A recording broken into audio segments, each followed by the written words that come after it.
వైశంపాయన మహర్షి జనమేజయుడికి ఇలా చెప్తున్నాడు, మహారాజా, భీముడు అలా బయలుదేరగానే శ్రీకృష్ణుడు ధర్మరాజుతో ఇలా అన్నాడు, ఓ పాండునందన, ఈ భీముడు పుత్రశోకంతో బాధపడుతూ యుద్ధంలో అశ్వత్థామను చంపాలి అని ఒంటరిగా బయలుదేరాడు. అశ్వత్థామపై దాడి చేయటానికి సిద్ధపడుతున్నాడు. నీకు సోదరులందరిలోనూ భీముడంటేనే ఎంతో ఇష్టం. ఈరోజు భీముడు ఎంతో కష్టాలను ఎదుర్కోబోతున్నాడు. అలాంటి వాడికి నువ్వు సహకరించాలి కదా, ఎందుకు సహకరించటం లేదు? ద్రోణుడు అశ్వత్థామకు బ్రహ్మశిరోనామక అస్త్రాన్ని ఉపదేశించాడు. దాన్ని అశ్వత్థామ కనుక ప్రయోగిస్తే అది భూమండలానంతా కాల్చివేస్తుంది.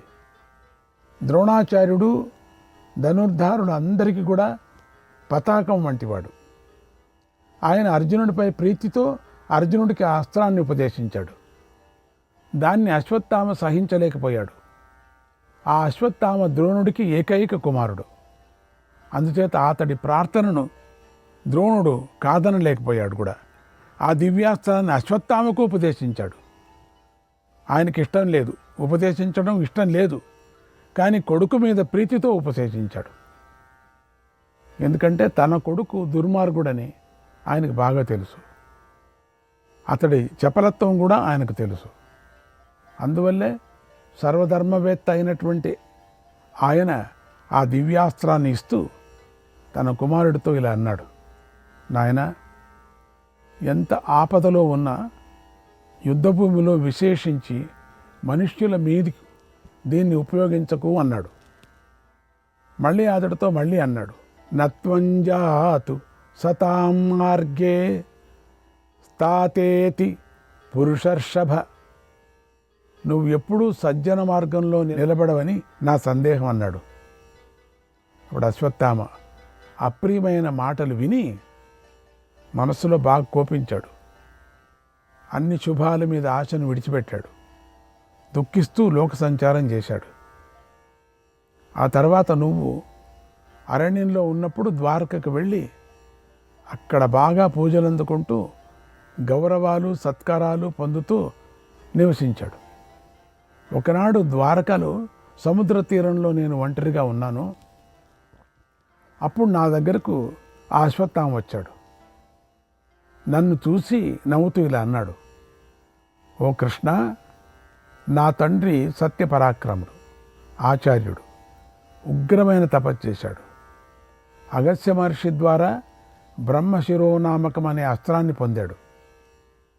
దేవతలు గంధర్వులు ఆ అస్త్రాన్ని పూజిస్తారు. ఆ అస్త్రం నా తండ్రి దగ్గర ఉన్నట్లుగానే ఇప్పుడు అది నా దగ్గర కూడా ఉంది. ఇప్పుడు మన ఇద్దరం ఒక ఒప్పందానికి వద్దాం. మన ఆయుధాలు మార్చుకుందాం. నీ చక్రాయుధాన్ని పట్టుకోవాలని నాకెప్పటి నుంచో కోరిక. దాంతో శత్రువులందరినీ వధిస్తాను. కనుక నా ద్వారా నా దగ్గర ఉన్న దివ్యాస్త్రాన్ని పొందు. శత్రువులను సంహరించే నీ చక్రాన్ని నాకివ్వు అని నమస్కారం చేశాడు. ఆ అశ్వత్థామతో నేను ఎంతో శాంతంగా ఇలా అన్నాను, ఓ విప్ర, దేవతలు దానవులు గంధర్వులు మనుష్యులు పక్షులు నాగులు వీరంతా కలిసినా కూడా నా పరాక్రమంలో 100వ వంతుకు కూడా సమానమైన వారు కాదు. ఇదిగో ధనస్సు, ఇదిగో శక్తి, ఇదిగో చక్రం, ఇదిగో గద. నా నుండి వీటిలో నీకు ఏది కావాలో కోరుకో, దాన్ని నీకు ఇస్తాను. దేనిని ఎత్తుకోగలవో రణభూమిలో దేనిని ప్రయోగిస్తావో దానినే తీసుకో. అయితే ఒక మాట విను, నువ్వు నాకు ఇస్తాను అన్న దివ్యాస్త్రం మాత్రం నాకొద్దు, నీ దగ్గరే ఉంచుకో అన్నాను. ససునాభం సహస్రారం ససునాభం సహస్రారం వజ్రనాభ మయస్మయం వజ్రనాభ మయస్మయం వవ్రే చక్రం మహాభాగక వవ్రే చక్రం మహాభాగక మత్తక స్పర్ధన్మయ సహ మత్తక స్పర్ధన్మయ సహ. అప్పుడు అశ్వత్థామ నాతో పోటీ పడుతూ నాతో యుద్ధం చేసి నా అంతటి వాడు కావాలని, నన్ను గెలవాలని నా నుండి చక్రాన్నే కోరుకున్నాడు. నా చక్రాన్ని పొంది నా మీదే ప్రయోగించాలని అనుకున్నాడు వాడు, దుర్మార్గుడు. ఆ సుదర్శన చక్రం చక్కని కేంద్రం గలది. దాని కేంద్ర స్థానంలో వజ్రాలు పొదగబడి ఉన్నాయి. అది 1000 అరలు కలిగి ఉన్నాయి. నేను చక్రాన్ని తీసుకో అని అనటంతో అశ్వత్థామ వెంటనే ఎగిరిపడి ముందుకు దూకాడు. ఎడమ చేతితో చక్రాన్ని పట్టుకున్నాడు. కానీ దాన్ని కొంచెం కూడా కదిలించలేకపోయాడు. తర్వాత కుడి చేతిలో పట్టుకొని ఎత్తటానికి ప్రయత్నించాడు. కానీ ఎత్తలేకపోయాడు. మళ్ళీ పూర్తి శక్తితో ఎంతగా ప్రయత్నించినా దాన్ని పైకి ఎత్తలేకపోయాడు. ఆ తర్వాత పూర్ణ బలాన్ని వినియోగించాడు. అయినా సుదర్శన చక్రం కదలలేదు. అందుకు అశ్వత్థామ ఎంతో దుఃఖించాడు. బాగా ప్రయత్నించి అలిసిపోయాడు. ఇక నా చక్రం మీద ఆశ వదులుకొని వెనక్కు తిరిగాడు. తన అభిప్రాయాన్ని మార్చుకున్నాడు. కదలకుండా మౌనంగా ఉన్నాడు. ఆ అశ్వత్థామని పిలిచి నేను ఇలా అన్నాను, ఓ విప్ర, అర్జునుడు ఎప్పుడూ మానవులలో ప్రమాణమై ఉన్నాడు. మానవుల్లో అతడు గాంధీవధారి, శ్వేతవాహనుడు, కపికేతనుడు. అతడు సాక్షాత్తు శివుణ్ణి ద్వంద్వ యుద్ధంలో ఓడించాడు, మెప్పించాడు. లోకంలో నాకు అర్జునుడి కన్నా ప్రియమైన వాడు మరొకడు లేడు. అతడికి ఇవ్వకూడనిది అంటూ నా వద్ద ఏదీ లేదు. అతడు ఏమి అడిగినా ఇస్తాను. అటువంటి అర్జునుడు నాకు మిత్రుడు. నా మిత్రుడు కూడా ఇప్పుడు నువ్వు అడిగినట్లుగా ఎప్పుడూ అడగలేదు. నువ్వు మాట్లాడినట్లుగా ఎప్పుడూ మాట్లాడలేదు. మూర్ఖుడా, నేను 12 సంవత్సరాల పాటు ఘోర బ్రహ్మచర్యాన్ని పాటించి హిమాలయ పర్వతాలలో తపస్సు చేశాను. రుక్మిణి కూడా నాతో సమానంగా వ్రతం పాటించింది. అప్పుడు మా ఇద్దరికీ ప్రద్యుమ్నుడు పుట్టాడు. సనత్కుమారుడే ప్రద్యుమ్నుడు. ఆయనే నాకు కొడుకై పుట్టాడు. అటువంటి ప్రద్యుమ్నుడు కూడా తిరుగులేని ఈ చక్రాన్ని అడగలేదు. హే మూర్ఖుడా, అలాంటిది నువ్వు అడిగావు. ఎప్పుడూ నా పక్కనే ఉండేవాడు నా అన్నగారు బలశాలి అయినటువంటి బలరాముడు కూడా ఎప్పుడూ ఈ చక్రాన్ని గురించి అడగలేదు, మాట్లాడలేదు. అలాగే నా పుత్రులైన గదుడు, సాంబుడు కూడా అడగలేదు. చూసిస్తామని అడగలేదు. ఆటకైనా అడగలేదు. దాని స్వరూపం చూస్తామని, దగ్గరగా చూస్తామని కూడా అడగలేదు. మూర్ఖుడా, నువ్వు అడిగావు. ద్వారకలో నివసించే వృష్ణి అంధక వంశాలకు చెందిన మహారథులు కూడా ఎప్పుడూ నీలాగా అడగలేదు, దీన్ని చూడలేదు. కానీ దాన్ని కావాలని కోరుకుంటున్నావు. వాళ్ళు చూస్తానని కూడా చెప్పలే. దగ్గరగా నీ చక్రం చూస్తాము, దర్శనం చేస్తామని కూడా చెప్పలే. నువ్వు అడుగుతున్నావు. నువ్వు ఆచార్యుడైన ద్రోణుడికి పుత్రుడవు. సర్వ యాదవుల చేత పూజలు అందుకునేవాడు, గౌరవాలు పొందేవాడు. సరే, బాగానే ఉంది. అసలు ఈ చక్రాన్ని పొంది ఏం చేస్తావు? ఈ చక్రాన్ని పొందిన తర్వాత నువ్వు ఎవరితో పోరాడాలి అనుకుంటున్నావు? అసలు నీ మనస్సులో ఏముందో చెప్పు అని నేను అడిగాను. అప్పుడు అశ్వత్థామ ఏం చెప్పాడో తెలుసా? అది అతడి మాటల్లోనే విను. ఓ కృష్ణ, నిన్ను పూజించి నేను నీతోనే యుద్ధం చేయాలని అనుకుంటున్నాను. నేనెప్పుడు ఓడిపోకూడదనే దేవా, దానవులు పూజించే ఈ చక్రాన్ని అడిగాను, అంతే. దేవదానవులు. ఇదే నా మనస్సులో ఉంది. ప్రభు, ఇది సత్యం. కృష్ణ, నా కోరిక తీరలేదు. ఇది నీ ద్వారా తీరకుండానే నేను వెళుతున్నాను. అంటే నిన్నే చంపాలని వచ్చాను. ఇది నా కోరిక దేవా అని దేవుణ్ణే ఆ చంపేవాడినే కోరినట్టు. ఏమిటిది కథ? ఇది ధర్మమా? అప్పుడే చంపేసింటే బాగుండు. ఓ గోవిందా, నాకు శుభం కలగాలని, మంచి జరగాలని కోరుకో. ఇది భీకర చక్రం. నువ్వు భయానక వీరుల్లో గొప్పవాడు. దీనిని నువ్వు ధరించావు. ఇలాంటి చక్రం మరెవ్వరి దగ్గర లేదు. దీనిని ఈ లోకంలో మరెవ్వరు ఎత్తలేరు అన్నాడు. అంటే తాను చూసేప్పుడు. తర్వాత అశ్వత్థామ ధనాన్ని, వివిధ రత్నాలను తీసుకొని రథంలో వెళ్ళిపోయాడు. అలాంటి వాడు అశ్వత్థామకు తెలుసా? అతడు దురాత్ముడు, కోపిష్టి, చపలుడు, క్రూరుడు, బ్రహ్మశిరోనామకం అనేటువంటి అస్త్రం తెలిసినవాడు. ఆవేశంతో అతడు ఆ దివ్యాస్త్రాన్ని ప్రయోగిస్తాడు. కనుక మనం ఇప్పుడు వెళ్ళి భీముణ్ణి కాపాడుకోవాలి అన్నాడు కృష్ణుడు. శ్రీకృష్ణ పరమాత్మనే నమః. కృష్ణాయ. 13వ అధ్యాయం. వైశంపాయన మహర్షి జనమేజయుడికి ఇలా చెప్తున్నాడు. ఓ మహారాజా, శ్రీకృష్ణుడు సకల ఆయుధాలతో ఉన్నటువంటి రథాన్ని ఎక్కాడు. ఆ రథం ఉదయించే సూర్యుడి వంటి రంగు గలది. ఆ రథాన్ని బంగారు మాలలు ధరించిన గుర్రాలు లాగుతున్నాయి.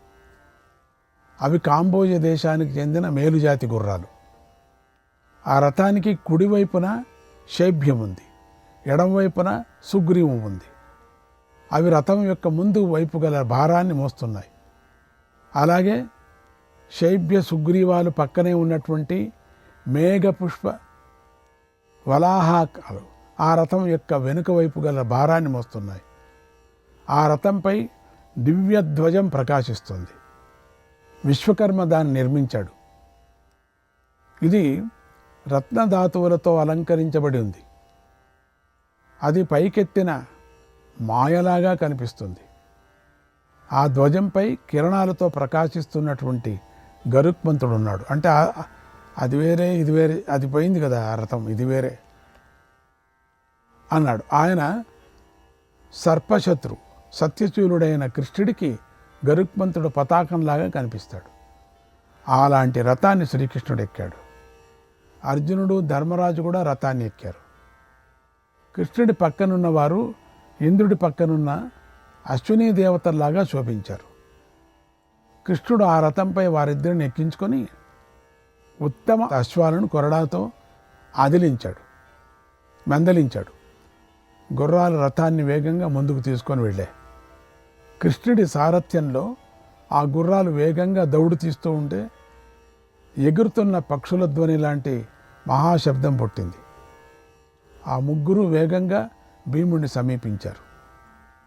అప్పుడు భీముడు కోపంతో మండిపడుతున్నాడు. అతన్ని ముగ్గురు వారించలేకపోయారు. ముగ్గురు చూస్తూ ఉండగానే భీముడు తన రథం మీద గంగా తీరానికి చేరాడు. పాండవుల పుత్రులను చంపిన అశ్వత్థామ అక్కడ ఉన్నట్లుగా విన్నాడు. అక్కడే వ్యాస మహర్షి ఋషులతో కలిసి కూర్చొని ఉండటాన్ని కూడా భీముడు చూశాడు.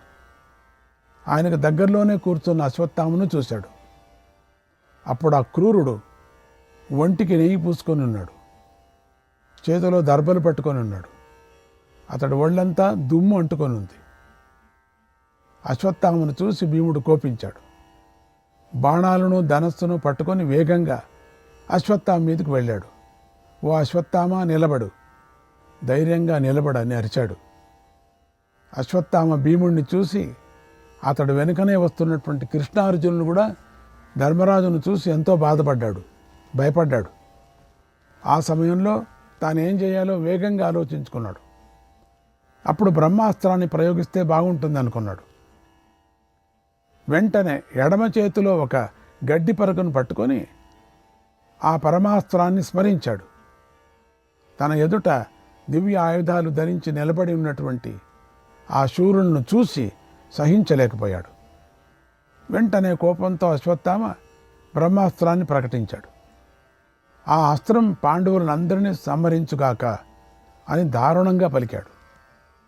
సకల లోకాలను మోహంలో పడేయాలని ఆ అస్త్రాన్ని ప్రయోగించాడు. అప్పుడు అశ్వత్థామ ప్రయోగించిన ఆ గడ్డి పరకలో నిప్పు పుట్టింది. అది ప్రళయకాలంలో యముడిలాగా 3 లోకాలను కాల్చివేస్తున్నట్టుగా అనిపించింది అన్నాడు వైశంపాయన మహర్షి. శ్రీకృష్ణాయ పరమాత్మనే నమః. 14వ అధ్యాయం. వైశంపాయన మహర్షి జనమేజయ మహారాజుకి ఇట్లా చెప్తున్నాడు. మహారాజా, అశ్వత్థామ బ్రహ్మాస్త్రాన్ని ప్రకటించాడు. అది ప్రయోగించటానికి ముందే కృష్ణుడు అశ్వత్థామ చేష్ట ద్వారా అతడు ఏం చేయాలనుకున్నాడో గ్రహించాడు. వెంటనే అర్జునుడితో ఇలా అన్నాడు. ఓ అర్జున, ద్రోణుడు ఉపదేశించిన దివ్యాస్త్రం నీ మనసులో ఉంది కదా, ఇప్పుడు దాన్ని ప్రయోగించు. ఇదే దాన్ని తగిన సమయం, ఆలస్యం చేయకు. ఆ అస్త్రం నిన్ను నీ సోదరుని రక్షిస్తుంది. కనుక తప్పదు, నువ్వు కూడా అదే అస్త్రాన్ని ప్రయోగించు. అదే అశ్వత్థామ ప్రయోగించిన అస్త్రాన్ని నివారిస్తుందన్నాడు. ఆ మాటలు విని అర్జునుడు వెంటనే ధనుర్బాణాలను అంత పట్టుకున్నాడు. వేగంగా రథం నుండి దిగాడు. గురుపుత్రుడు గనుక ఆ తరువాత తనకు సమస్త సోదరులకు శుభం జరగాలని కోరుకున్నాడు. దేవతాభ్యో నమస్కృత్య గురుభ్యశ్చైవ సర్వశః ఉత్సర్జ్య శివం ధ్యాయన్ అస్త్రమస్త్రేణ శామ్యతాం.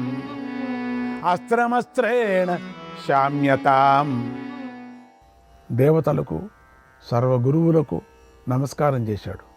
ఆ అస్త్రం శత్రువుల బ్రహ్మాస్త్రాన్ని శాంతింపజేయుగాక అని ధ్యానించి దివ్యాస్త్రాన్ని ప్రయోగించాడు.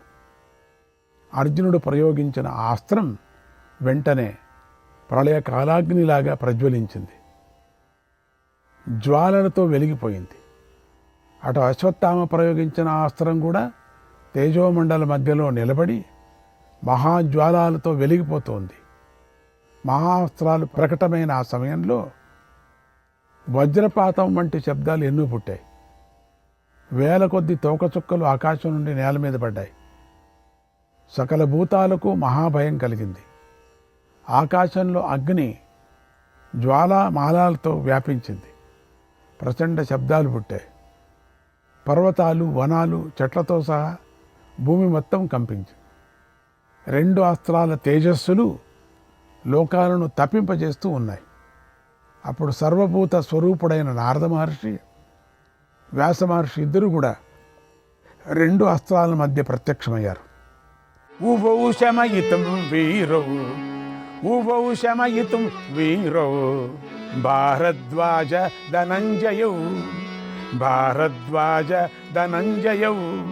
తౌ ముని సర్వధర్మజ్ఞో సర్వభూత హితైషిణో దీప్తయోరస్త్రయోర్మధ్యే